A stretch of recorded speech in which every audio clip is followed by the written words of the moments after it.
Alors, je crois que j'ai un peu pété un câble. Devait pas en avoir autant de base, je vous jure. Alors, l'iPad, c'est juste parce que j'ai un livre numérique dessus que je voulais acheter. Mais en fait, il était gratuit. Du coup, ben voilà.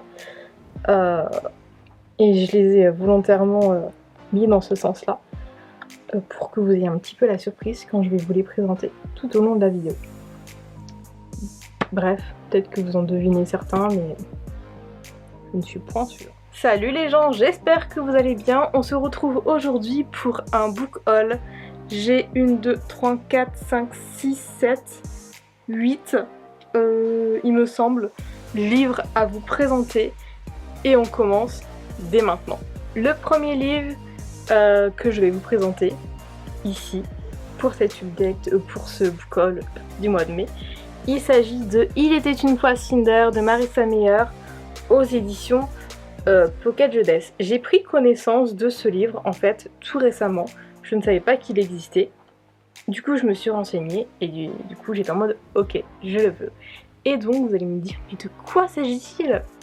Eh bien, en fait, c'est une préquelle qui se situe avant en fait les aventures de Les Chroniques Lunaires que l'on voit juste derrière de Marissa Meyer. Alors, à tout juste 11 ans, Cinder découvre New Beijing et sa nouvelle famille. De l'Europe et de ses vrais parents, elle n'a aucun souvenir. Elle ne sait d'eux que ce que son beau-père lui a appris. Ils sont morts dans un accident qui a aussi failli lui coûter la vie. Pour la sauver, les médecins ont dû lui greffer une main et une jambe de robot. Cinder a des difficultés à s'habituer à son nouveau corps de cyborg, sans parler des informations encyclopédiques qui sont projetées dans son champ de vision sitôt qu'elle est confrontée à une situation inconnue. Si elle se lie facilement d'amitié avec ses nouvelles sœurs, Pearl et Peony, Cinder comprend très vite que sa belle-mère ne l'accueille pas de gaieté de cœur, et le drame qui menace sa famille d'accueil ne va rien arranger. Et voilà, en sachant que vous savez mon amour que j'ai envers Les Chroniques Lunaires, je pense que celui-ci va énormément me plaire. C'est pas la première nouvelle en dehors des Chroniques Lunaires que j'ai lu. J'ai déjà lu L'Armée de la Reine, Levana, qui est là et là. J'ai celui-ci, il y a aussi Hairless que j'ai également dans l'iPad, mais celui-là je ne sais pas si ça fait partie vraiment de l'univers des Chroniques Lunaires ou pas. Au début je croyais que non, et il me semble qu'il est dans la version VO, donc je me dis que peut-être que si. Bref, je verrai quand je le lirai. Et voilà, et en tout cas j'ai énormément hâte, c'est Les Chroniques Lunaires, et donc voilà. Le deuxième livre, alors c'est absolument pas dans l'ordre d'achat, j'ai fait une pile avec tous les livres que j'achetais et on verra. Bref, celui-ci, ça faisait un moment que je me disais qu'il fallait que je l'achète. J'ai regardé le film il y a très très longtemps, j'avais adoré. Et du coup, je m'étais dit, ce serait bien que j'achète le livre pour le lire. Et du coup, la dernière fois, je l'ai acheté à la librairie de Citre, qui se situe juste en face de mon travail à Annecy. Et il y était, je parle bien entendu, de La Ligne Verte de Stephen King aux éditions Le Livre de Poche. Donc vraiment, j'avais adoré le livre quand je l'avais lu, le film, quand je l'avais vu, quand j'étais beaucoup plus jeune. Et c'est vrai que là, je suis vraiment en ce moment dans mon ère Stephen King. Je veux lire que du Stephen King, parce que également les livres que j'ai de Stephen King datent un peu et j'aimerais un petit peu les liquider. Et dernièrement, je pensais à celui-ci en mode j'ai adoré ce film, il m'a fait chialer, je l'ai vu plusieurs fois, il m'a fait chialer toutes les fois que j'ai vu. J'aimerais beaucoup lire l'histoire du coup. Et du coup, c'est en lisant le résumé l'autre fois que je me suis même dit, je me souvenais plus qu'il avait des pouvoirs en fait, le mec. Je pensais vraiment que c'était juste un livre par rapport à la peine de mort, mais je me souvenais vraiment plus que le mec avait des pouvoirs de base. Bref, pour les personnes qui ne connaissent pas la ligne verte, même si je ne sais pas sur quelle planète vous vivez, je vais vous lire le petit, le grand quand même, résumé. Paul Edgecombe, ancien gardien chef d'un pénitencier dans les années 1930, entreprend d'écrire ses mémoires. Il revient sur l'affaire John Caffey, ce grand noir au regard absent condamné à mort pour le viol et le meurtre de 2 fillettes qui défraya la chronique en 1932. La ligne verte décrit un univers étouffant et brutal, où la défiance est la règle. Personne ne sort indemne de ce bâtiment coupé du monde où cohabite une étrange souris apprivoisée par un Cajun pyromane, le sadique Percy Wetmore, et Caffey, prisonnier sans problème. Assez rapidement convaincu de l'innocence de cet homme doté de pouvoirs surnaturels, Paul fera tout pour le sauver de la chaise électrique. Aux frontières du roman noir et du fantastique, ce récit est aussi une brillante réflexion sur la peine de mort, un livre de Stephen King très différent de ses habituelles incursions dans l'horreur, terriblement efficace et dérangeant. La ligne verte a été adaptée au cinéma par Frank Darabont avec Tom Hanks dans le rôle de Paul Edgecombe. Donc voilà, je l'ai lu, enfin je l'ai vu, le film, je vais y arriver, il y a très très longtemps, et c'est vrai que je me souvenais vraiment plus qu'en fait le mec avait des pouvoirs. C'est en lisant le résumé que je me suis dit, ah bah oui, c'est vrai. Et voilà, donc je le lirai un de ces jours. C'est pas écrit super petit pour un poche, donc vu les problèmes de yeux que j'ai, ça devrait le faire.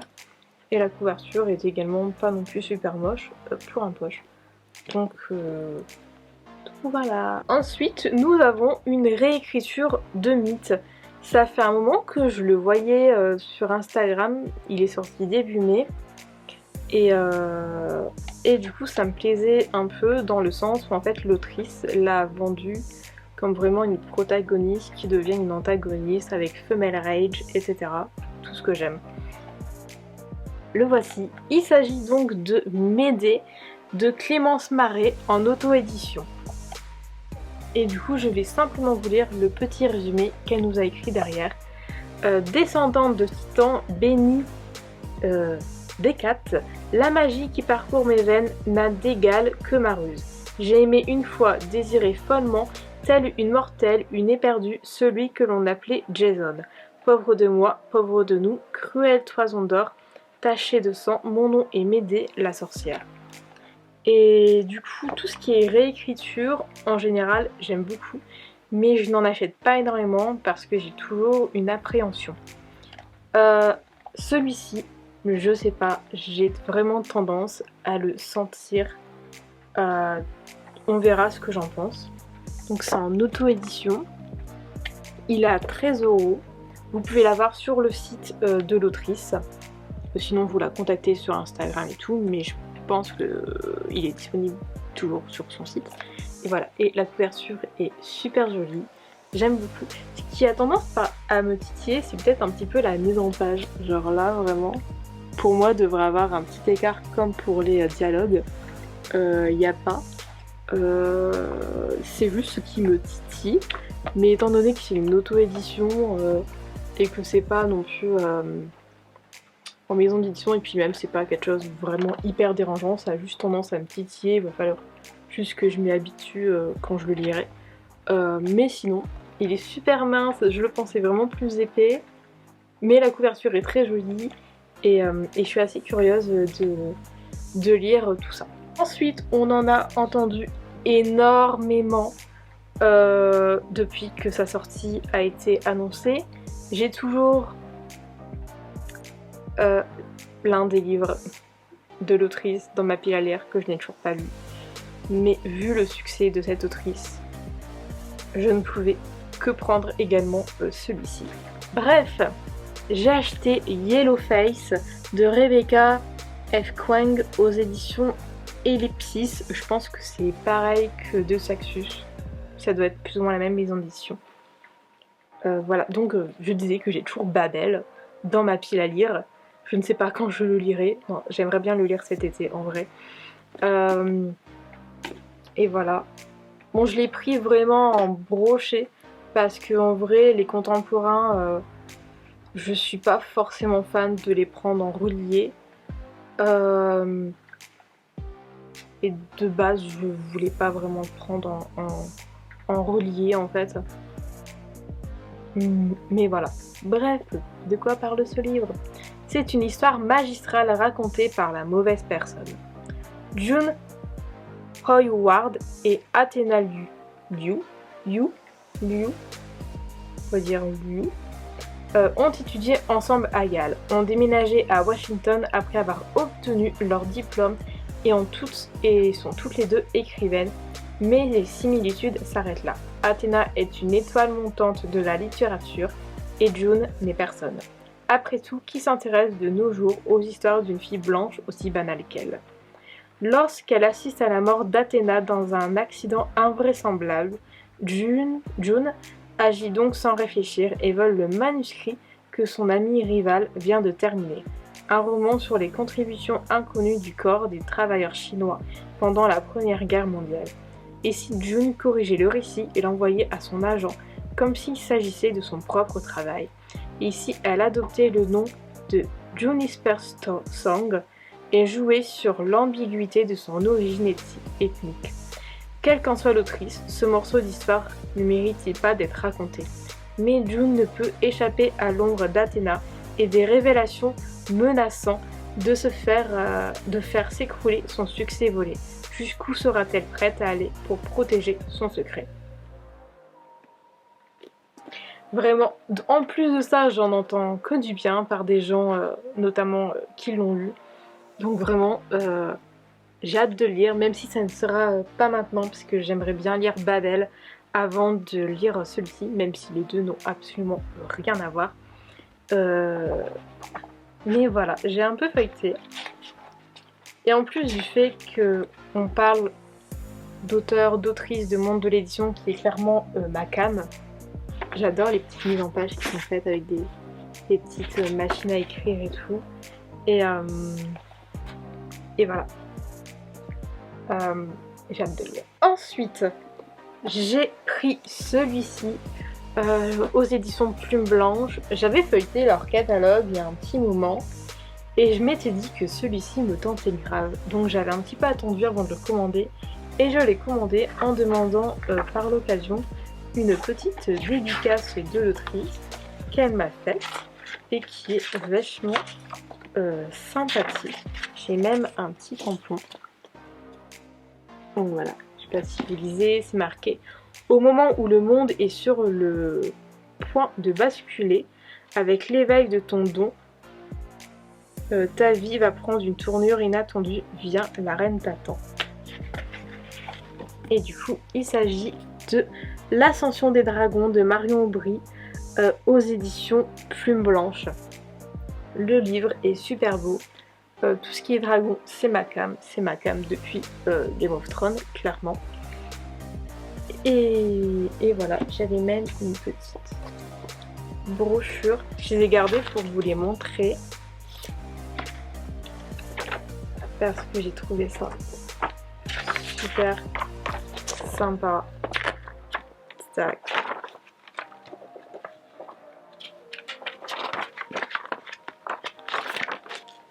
Et j'ai également, sûrement, je pense, le personnage principal qui a l'air hyper badass. J'adore.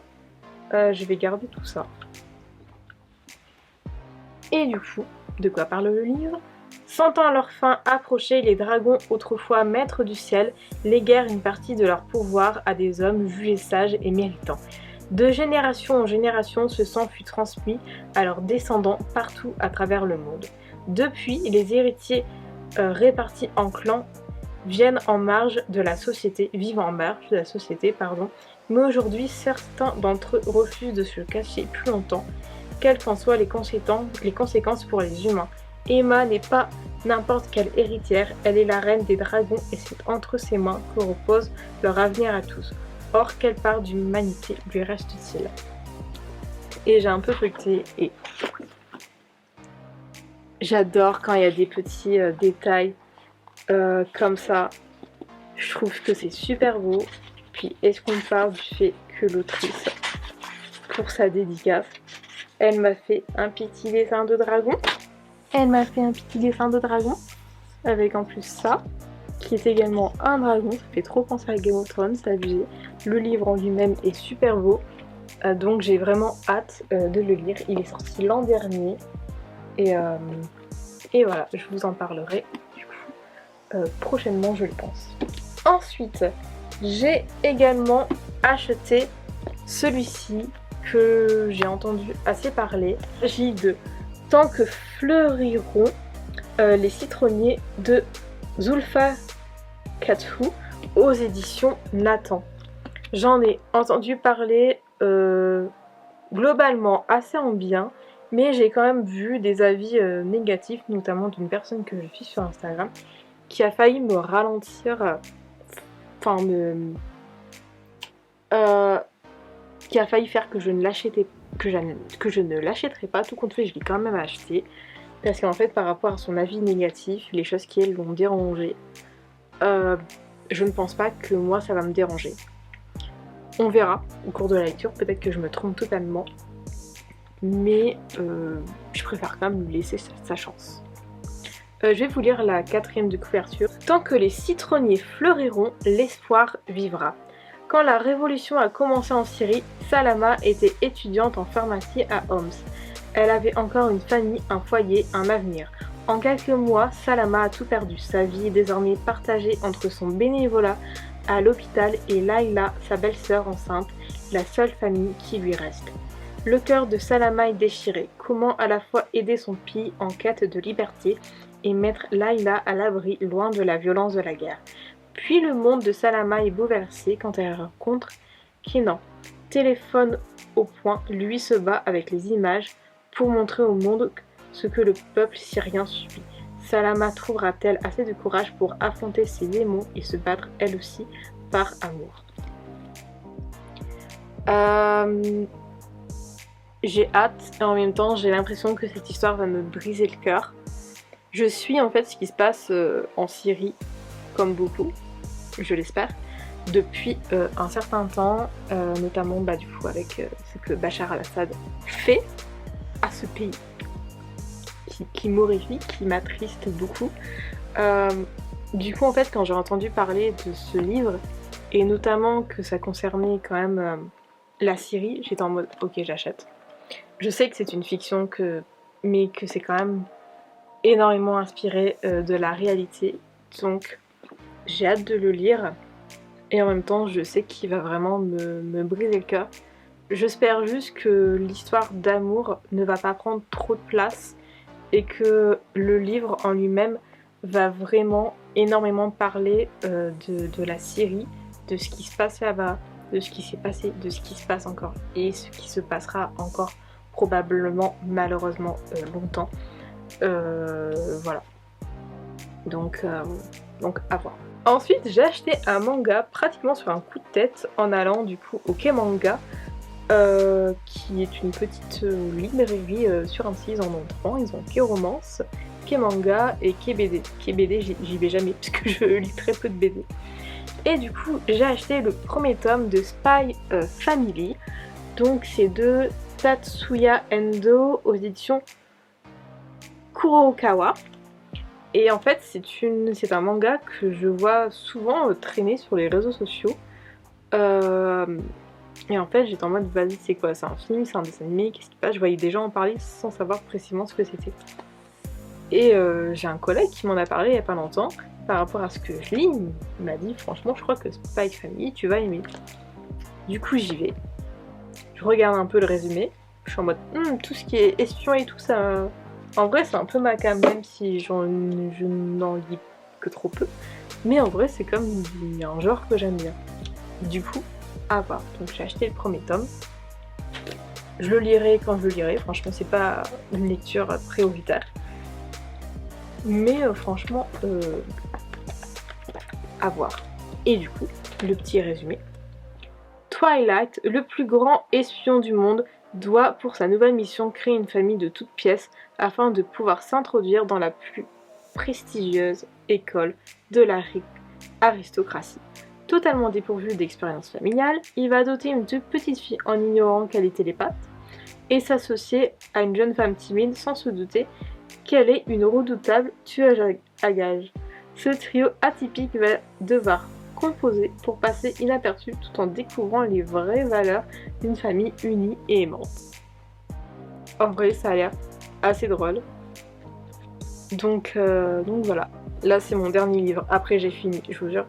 La même journée, je suis également passée par la suite au Quai Romance, qui est donc à côté. Donc pareil, une librairie sur Annecy, qui est spécialisée dans la romance, fantasy, fantastique, science-fiction, etc. Donc j'ai acheté celui-ci. Donc il s'agit du premier tome qui s'appelle Le Prince Cruel de Holly Black aux éditions Rajo. C'est un bouquin que je vois sur les réseaux sociaux depuis longtemps. Mais de base, en fait, je voyais les gens le vendre vraiment comme de la romantésie et tout. Donc automatiquement, je traçais un peu ma route parce que c'est pas quelque chose que je voulais acheter de base. Sauf que pour une raison que j'ignore, sur TikTok, même sur Instagram, j'ai commencé à voir des edits et des gens vraiment en parler comme quoi c'était vraiment une super saga. Et puis on m'a quand même dit que c'était énormément politisé. Enfin en fait que la romance n'est pas, dans le premier tome du moins, au centre de l'intrigue. Que c'est surtout politisé et que la romance arrive plus tard et que c'est pas du coup au premier plan. Ce qui fait que ça m'a un peu plus poussée à acheter au moins le premier tome. Donc voilà. Alors ça me stresse un peu parce que le livre est pas très bien fait là en fait. j'ai pas eu un bon exemplaire je trouve. Mais en vrai ça me dérange pas tant que ça. Et du coup à voir. J'ai hâte de lire parce que je vois toujours des edits, des fan art et compagnie sur les réseaux sociaux. Mais ce sera pas maintenant parce que là je suis en pleine procédure de vider les plus vieux livres de ma palle. Donc ça va pas être maintenant en fait. Mais je vais quand même vous lire la 3ème de couverture, la 4ème de couverture. Même si je pense que tout le monde le connaît. Il y a que moi qui le connaissais pas, mais bon c'est pas grave. Aiguise ta lame et endurcis ton cœur. Enlevée au monde des mortels lorsqu'elle n'était qu'une enfant, Jude vit parmi les fées, des créatures sublimes, immortelles et cruelles. Mais être humaine à Terrafée est un défi incessant. Et savoir manier l'épée, maîtriser les usages, se protéger des sortilèges, tout cela ne suffit pas. D'autant plus que Jude s'est fait un ennemi de choix, le prince Cardan, héritier de la couronne.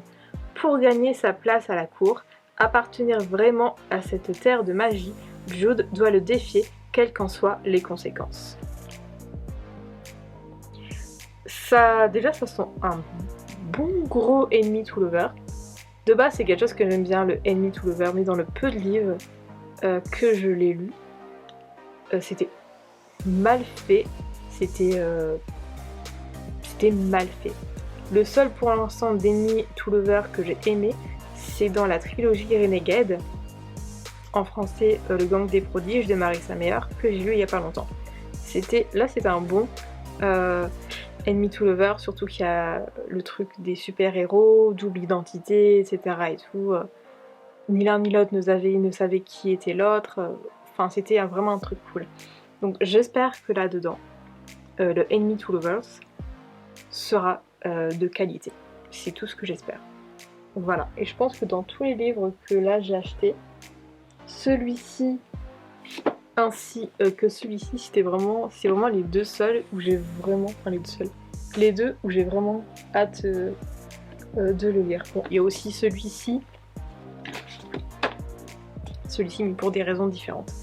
Voilà, et là j'ai enfin fini de vous présenter tous les livres que j'ai achetés pour le mois de mai. On est d'accord, c'est une catastrophe, il faut vraiment que je me calme. Que pour le peu que je vide ma palle, je vais lire peut-être 4 livres au mois de mai par exemple. Et bah J'en achète genre 12, donc je vais jamais y arriver. Il faut vraiment que je me calme. Il y a une période j'achetais environ 3 livres par mois. Il faut vraiment que je revienne à acheter 2 livres par mois. 3 livres par mois. Genre c'est très bien. Et aussi un autre truc que je voulais vous montrer. Rien à voir avec les livres, enfin presque. En fait ça faisait un moment que je cherchais des pochettes pour en fait mes livres. Je vais prendre Yellow Face comme exemple. Parce que je travaille du coup vraiment pas dans un milieu littéraire. Je travaille dans l'alimentaire, ce qui fait qu'en fait je prends quand même en fait un livre pour ma pause. Mais vu que je travaille dans l'alimentaire, ça m'est déjà arrivé un petit peu de les salir, un petit peu de les abîmer, également pendant le transport. Donc je cherchais une pochette. Je suis tombée sur ces pochettes sur TikTok. Donc j'en ai commandé une pour voir. Donc il y a plusieurs motifs, plusieurs couleurs. Et également là on peut choisir en doré ou en argenté. Moi pour l'instant j'ai pris celle-ci. Je la trouve super belle. Genre c'est doux, c'est un peu comme du velours. Genre je peux faire des petits nœuds et tout. Genre c'est super joli. Regarde, si je mets un petit exemple, je crois que je peux même en mettre plusieurs en fait. Je peux même en mettre 2. Et c'est vraiment super kitty, donc c'est super parce qu'en fait quand je les mettais dans mon sac, même si c'est un sac à dos Cavia, j'arrivais quand même à les abîmer, donc là ça va vraiment éviter que ça les abîme. Bon, ça prendra un peu plus de place dans mon sac, mais franchement c'est pas grave. Donc ça vient du Chaudron, ils ont un compte Instagram, j'ai plus du tout la carte. Mais par contre, j'ai adoré comment ils m'ont envoyé le colis. C'était genre trop kiki. J'aurais trop... En fait, j'y ai pas pensé, mais j'aurais filmé cette vidéo direct. Et je vous aurais montré comment le colis était emballé. C'était vraiment trop choupi. Et ils m'ont également offert des petits stickers. Je sais pas encore où je vais les mettre, mais je vais les garder. Et la pochette est trop mignonne. Et du coup, vu que je trouve que cette pochette est super, j'en ai commandé 2 autres. Là, je pense que je filmerai une story Instagram avec genre les 3 peut-être et tout. Parce que en story ou en publication, je ferai un réel, je sais pas. Ce sera le premier réel que je ferai. Mais j'en ai commandé 2 autres. Donc il y en a une noire et une bleu foncé. Moi j'en ai 3 parce que je sais que vu que je travaille dans l'alimentaire, il y a 100% de chance qu'à un moment ou un autre, je salisse ces pochettes. Donc comme ça j'aurai toujours une pochette de rechange. Et voilà, donc c'était juste pour... Je voulais également vous montrer ça en même temps que le book haul. Et sur ce book haul est maintenant terminé. Et j'espère qu'il vous a plu. N'hésitez pas à vous abonner à la chaîne si ce n'est pas encore fait, à liker la vidéo, à la commenter, à la partager et également à me suivre sur les réseaux sociaux. Tout est en barre d'infos. Et on se dit à très bientôt. Ciao!